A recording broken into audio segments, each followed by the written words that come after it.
Hello guys, welcome to Pag-ibig Homes PH. In this video, we'll talk about the payment channels for all of our obligations to Pag-ibig Fund. All you have to do guys is to go to pagibigfund.gov.ph/member underscore payments.html.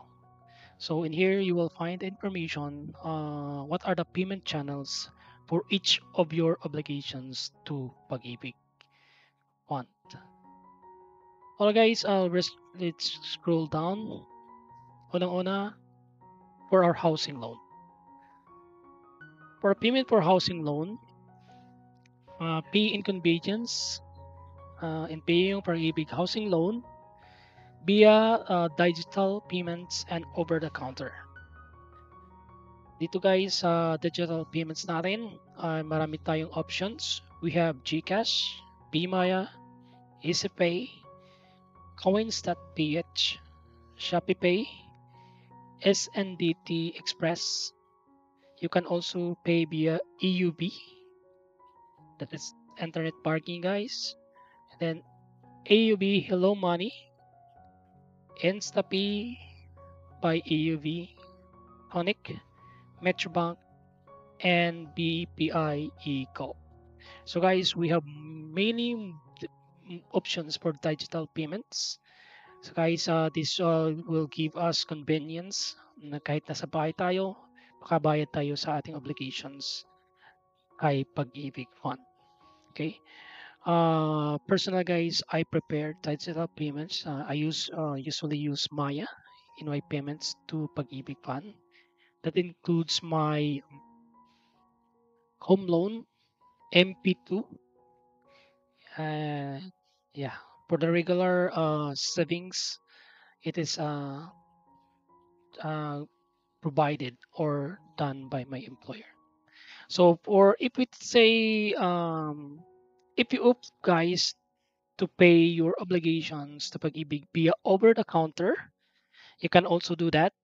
You can pay via Bayad Center, SM Business Services, via SM Mall, or via yung supermarket. Yan, the supermarket. And we have also, you can also pay via M. Lueler, ML Cuarta Padana, Cebuana Lueler, Land Bank, and AUB. So guys, we have many options. And of course, it's depending kung ano yung paired natin na options. But I suggest that you will opt to pay your payments via digital payments. It's more convenient kung may pera lang naman sa bangko nyo or sa e-wallet nyo. Then it will save you time and money. Yeah. Okay, let's go to how you can pay your regular savings. For your regular savings, we have only few. If you opt to pay your obligation via digital payments, you can only pay via GCash, Maya, and ACPay. So that's only your options. And if you opt to pay via over the counter, you can also do that.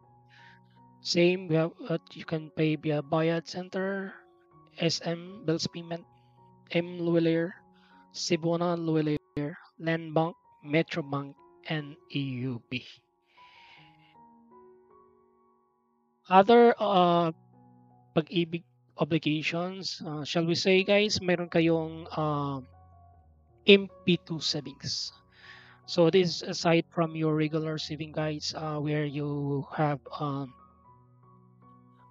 individual you pay for this sa sarili mo na gusto mo talagang mag-ipon aside from regular savings which is done by your employer, deducted sa ating mga sahod, then nire-remit ni employer sa Pag-ibig Fund. MP2 is another saving mechanism uh, by Pag-ibig Fund. You can pay it via the digital payments. Investment is saved easily through GCash, Maya, and EasyPay. Again, similar to other obligations, we have this payment partners, which is Payat Center, SMBL's Payment, M. Luwilier, CBN Wallet, Land Bank, Metrobank, and EUB. Okay. Ano pa yung mga ibang obligations natin? What are the payment channels for your multi-purpose loan? So for your multi-purpose loan, if your loan is not automatically deducted by your employer, then you can conveniently pay your obligation via the digital payments. You can pay via GCash and Maya. Whereas for over-the-counter, limited lang din yung option natin. You can pay via Bayad Center and SM Bills payment. Ano pa yung ibang obligations natin? Okay. For OFWs, ito naman guys, para dun sa mga OFW who are remitting their payments from abroad. For OFW, they can pay their obligation via PNB, AUB, Bentaha, Pyramid. So, tatlo lang guys yung options nila. Very limited. And for housing loan processing fee, halimbawa meron tayong loan, mayroon ng processing fee which you need to pay in advance bago ka mareleasan ng loan. Okay. You can pay via Maya only if you opt for digital. And if you opt for over the counter, you must go to the Bayad Center. Yan guys, yung multiple payment channels natin for housing loan, regular savings, MP2 savings, multi-purpose loan, OFWs, for OFWs, and as well as for the housing loan processing fee.